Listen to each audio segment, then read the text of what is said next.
Picture this. You're at the grocery store, and you need toilet paper. The big 48-pack is the better deal. Works out to about 40 cents a roll. But you've got $23 in your account until payday, and you still need gas and something for dinner. So you grab the single roll for $1.50? You just paid almost 4 times more for the exact same product, because you couldn't afford to save money. If that scenario feels a little too familiar, this video is going to make you either really angry, or finally help some things make sense. Probably both. My name is Mike, and I spend way too much time thinking about money. If you're someone who feels like you're doing everything right but still can't get ahead, or if you've ever wondered why being broke seems to cost more than having money, subscribe, because we're about to break down the math that most people never see.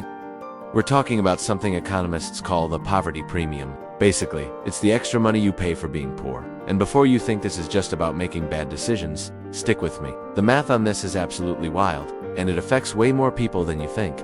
Let's start with something simple. Where you keep your money. If you have a regular bank account with a decent balance, banking is essentially free. Maybe you pay a few bucks a month in fees, maybe nothing at all. You can deposit checks from your phone, withdraw cash from ATMs, and that's that.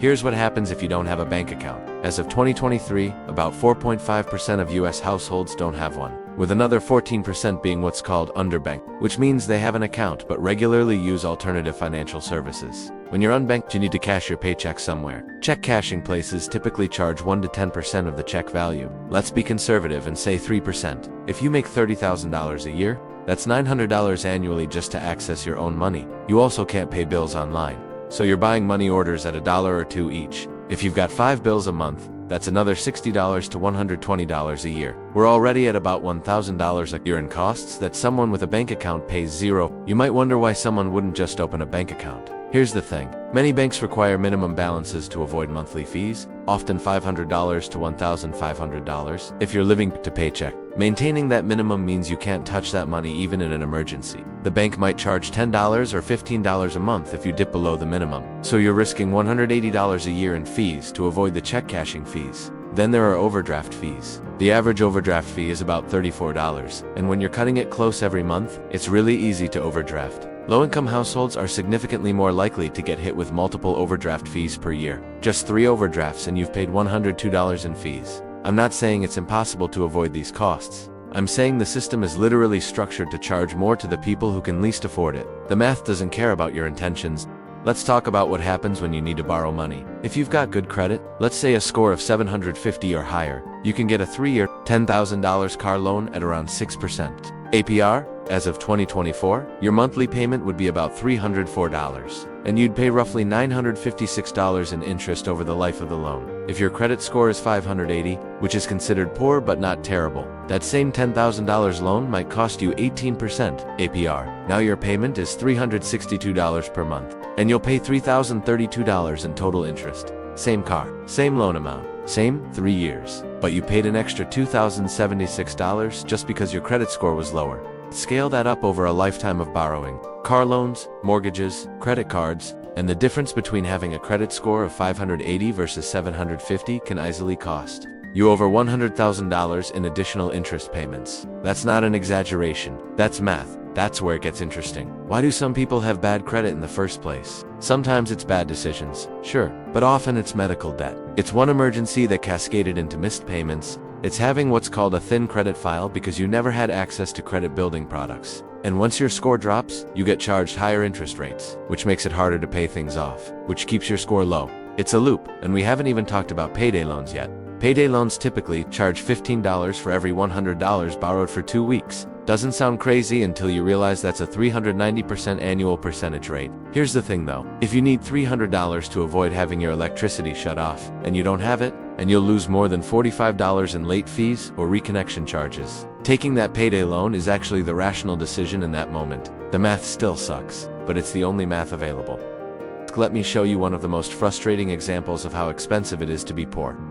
Let's say you're renting an apartment for $1,400 a month. That's $16,800 a year, and at the end of the year, you own exactly nothing. You've just paid for temporary shelter. A comparable home in the same area might have a mortgage payment of $1,200 a month, that's $14,400 a year, and you're building equity. Over 10 years, you might build $50,000 or more in equity, while the renter has paid $168,000 and owns nothing. So why doesn't the renter just buy? Because they need a down payment. For a median-priced home in many markets, that's $20,000 to $40,000 sitting in a bank account, plus closing costs. Plus, you need good credit for a decent interest rate. Plus, you need to prove stable income. The person who can't save up, $30,000 because they're spending $1,400 on rent can't stop renting because they can't save up $30,000. Read that again. You're paying more per month to rent than you would to own. But you can't access the cheaper option because you don't have enough money. This is the poverty premium in its purest form. Here's another one. Cars. If you can afford to buy a reliable, newer used car for $25,000, you might drive that car for 10 or more years with predictable maintenance costs. Let's say $200 a month averaged out for gas, insurance, and upkeep. Over 10 years, that's $24,000 in operating costs. And you still have a car worth something at the end. But if you can only afford a $5,000 car, you're buying a vehicle with over 100,000 miles that's going to need frequent repairs. You might average $400 to $600 a month in repairs, towing, and the occasional replacement when it finally dies. You might go through 3 or 4 cars in that same 10-year period, spending $15,000 to $20,000 on the cars themselves, plus the higher maintenance costs. You end up spending more money for less reliable transportation. And here's the kicker. When your car breaks down and you can't get to work, you might lose your job. Or you miss a day's wages. Or you have to Uber to work, which costs even more. $1,500, car repair. You can't afford cascades into a whole series of financial problems. The person with the newer car doesn't deal with this. They had more money up front, so they pay less over time. The person with less money pays more over time because they couldn't afford the upfront cost. Let's go back to that toilet paper example, because it's small but it adds up. If you're a Costco member, which costs $60 to $120 per year, you can buy a 48-pack of toilet paper for about 40 cents per roll. You can buy a giant bag of rice, a huge thing of olive oil, a massive pack of chicken breasts, all at 20 to 40% savings per unit, compared to regular grocery stores, but you need to be able to afford the membership. You need to be able to spend $30 or $40 at once on toilet paper instead of $1.50 as needed. You need to have storage space. You probably need a car to transport bulk items. The person who can afford to spend $200 on groceries all at once saves hundreds of dollars per year. The person who has to buy just what they need for today pays a premium on every single purchase. Studies on food deserts, which are areas where a significant portion of the population lives more than a mile from a supermarket, show that people in these areas often pay 20 to 50% more for basic groceries at convenience stores. They're paying more because they have less access. Now let me show you what happens when you add it all up over a decade. Person A has access to capital. They keep money in a free bank account, which costs them $0 in fees. They get prime rate loans and pay $3,000 less in interest over the period. They buy a home with a mortgage and build $50,000 in equity. They drive a reliable car and spend $24,000 on transportation. They buy in bulk strategically and save $2,000 over 10 years. They use credit cards for rewards, pay no interest, and earn $2,000 in cash back. Person B is capital constrained. They use check cashing services, which costs $10,000 over 10 years. They get subprime rate loans and pay $3,000 more in interest. They pay rent and spend $168,000 with zero equity. They go through multiple cheap cars and spend $35,000 on transportation. They pay retail prices on everything and lose $2,000 in savings opportunity. They carry credit card balances and pay $7,000 in interest. Same 10 years. Person B spent roughly $50,000 to $80,000 more for the same or worse outcomes, purely because they had less money to start with, and this compounds over 30 or 40 years. The difference can easily reach $200,000 to $500,000 over a working lifetime. That's not even accounting for investment returns. Person A, who has $300 extra per month because they're not paying the poverty premium, can invest that money. At a conservative 7% return over 30 years, that's an additional $340,000. The person who has money pays less for everything and can grow their money. The person who doesn't have money pays more for everything and can't save anything to grow. Here's where people usually say that poor people just make bad financial decisions. I'm not going to tell you that decisions don't matter. They absolutely do. But there's research showing that financial stress literally reduces cognitive capacity. When you're constantly worried about making rent or whether your car is going to start, you have less mental bandwidth for long-term planning. There's also something called present bias. When you're facing eviction next week, the fact that a payday loan has a 390% APR doesn't matter as much as the fact that it solves your immediate problem. That's not stupidity. That's rational decision making. Under constrained options, the person who takes a payday loan isn't dumber than the person who has a $5,000 emergency fund. They just have different math to work with. Here's the thing that makes me frustrated. Many of the behaviors that look like poor financial decisions are actually rational responses to a system that's more expensive when you have less. You can't spend money you don't have.